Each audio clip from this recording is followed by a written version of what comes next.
Identiques. Le premier, le 172, rectifié, Monsieur Hervé. Merci Madame la Présidente. Donc cet amendement vise à permettre aux radios locales de bénéficier des isofréquences qui sont des antennes relais. Ces dernières reprennent le signal principal pour le relayer de l'autre côté de la vallée. En effet, un bassin de vie en montagne est parfois difficile à couvrir avec un seul émetteur. Les radios de montagne font face à des obstacles naturels, tels que le relief évidemment, qui rend plus difficile la diffusion de leurs programmes. Les radios locales de montagne sont une composante essentielle du tissu économique et humain dans nos territoires de montagne. Les élus qui habitent dans ces territoires le savent très bien. Et elles développent un lien social en assurant la connexion entre les différentes vallées et la diffusion d'informations essentielles aux populations, à leur vie quotidienne, telles que, par exemple, l'état du réseau routier.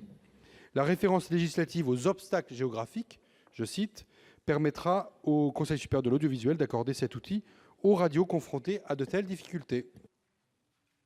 Merci. Alors, les amendements suivants, 302, 414 et 435, ne sont pas défendus. Donc, avis de la commission, monsieur le rapporteur, sur cet amendement. Merci Madame la Présidente. Donc, en réalité, le droit en vigueur permet déjà au CSA de procéder à l'attribution d'isofréquences. Suite au rejet par les députés d'amendements rendant l'octroi d'isofréquences obligatoire pour le CSA, les amendements que nous examinons a une portée normative faible, en rappelant une faculté dont dispose déjà le CSA, tout en mentionnant explicitement les services de radio locale en montagne comme bénéficiaires possibles, compte tenu des contraintes géographiques. Malgré tout, il peut rester problématique, car l'attribution d'isofréquences reste une mesure dérogatoire qui doit être justifiée par des circonstances particulières afin de ne pas porter atteinte au principe d'égalité, de pluralisme et de concurrence entre services.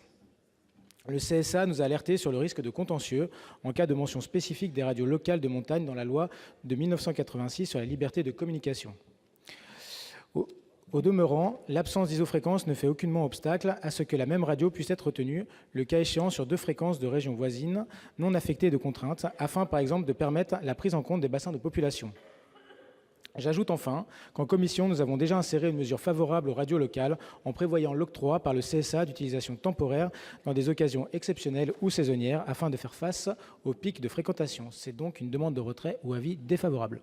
Merci. Avis du gouvernement, monsieur le ministre. En effet, l'isofréquence consiste à attribuer la même fréquence à un service sur plusieurs zones adjacentes. C'est une question qui n'est donc pas spécifique à la montagne, qui se pose ailleurs et qui n'est même pas spécifique aux radios locales. C'est par exemple le cas de la fréquence 107.7 accordée aux radios d'autoroute. Le CSA peut donc attribuer déjà des isofréquences à certaines radios, mais ce n'est pas, nous semble-t-il, une solution forcément pertinente pour les radios locales en zone de montagne. En outre, il peut, pour tenir compte, le CSA, du pluralisme, préférer autoriser une autre radio dans la seconde zone plutôt que la même radio dans les deux zones. On ne peut donc envisager d'inciter le régulateur audiovisuel à recourir à cette technique qui, au surplus, peut être très coûteuse pour les radios locales. Donc ma position est la même que celle de monsieur le rapporteur. Je vous suggère de retirer cet amendement. Dans le cas contraire, l'avis du gouvernement serait défavorable. Monsieur Hervé, que faites-vous? Vous le maintenez, alors on va le mettre au vote. Et j'explique mon vote, si vous voulez bien, Madame la Présidente. Si. Pour vous dire que c'est un amendement qui a été déposé par des sénateurs de différents groupes et que je crois que cette question des radios locales, qui sont souvent des radios associatives, qui participent effectivement à la vie quotidienne de nos territoires, qui pour certaines d'entre elles, il suffit d'allumer son poste de radio dans sa voiture pour s'en rendre compte de l'utilité de ces radios locales. Ce problème nous est remonté, qu'il peut le plus, peut le moins. Je ne vois pas en quoi cette précision empêcherait au CSA de jouer son plein rôle d'autorité administrative indépendante. C'est la raison pour laquelle je souhaite que cet amendement puisse perdurer et être soumis au vote de mes collègues sénateurs. Bien, monsieur Dantec. Oui, pour dire que je soutiendrai aussi l'amendement. C'est une des rares fois où on souligne le rôle des radios locales dans l'aménagement du territoire, dans la cohésion et la vie quotidienne de ces territoires. On a bien compris que l'aspect normatif était relativement faible, mais donner ce signal au CSA facilitera la vie de radios associatives qui ne sont pas toujours entendues par le CSA, à l'inverse d'autres opérateurs beaucoup plus puissants. Donc je pense que c'est bon qu'on passe ce signal-là de défense des radios locales souvent associatives. Merci. Madame Didier. Oui, je souhaite dire que notre groupe soutiendra également ces amendements un rôle d'utilité par rapport à la population, un rôle d'alerte, et je crois que c'est aussi la vie propre à ces territoires qui est mise en valeur de cette manière.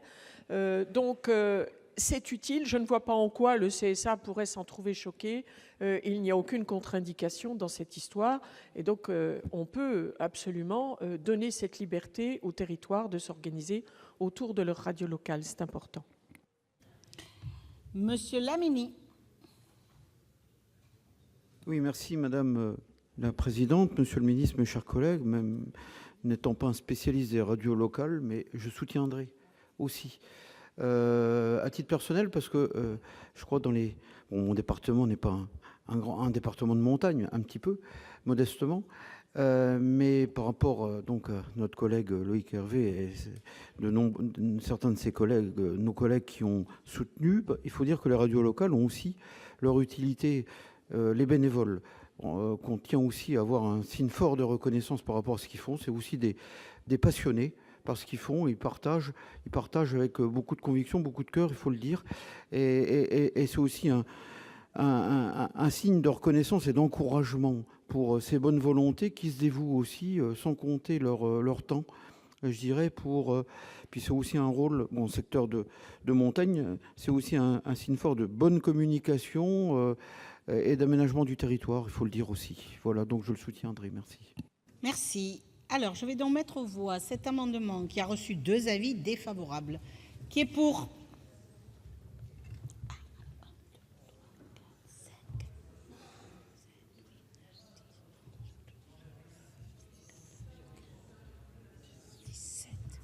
Qui est contre?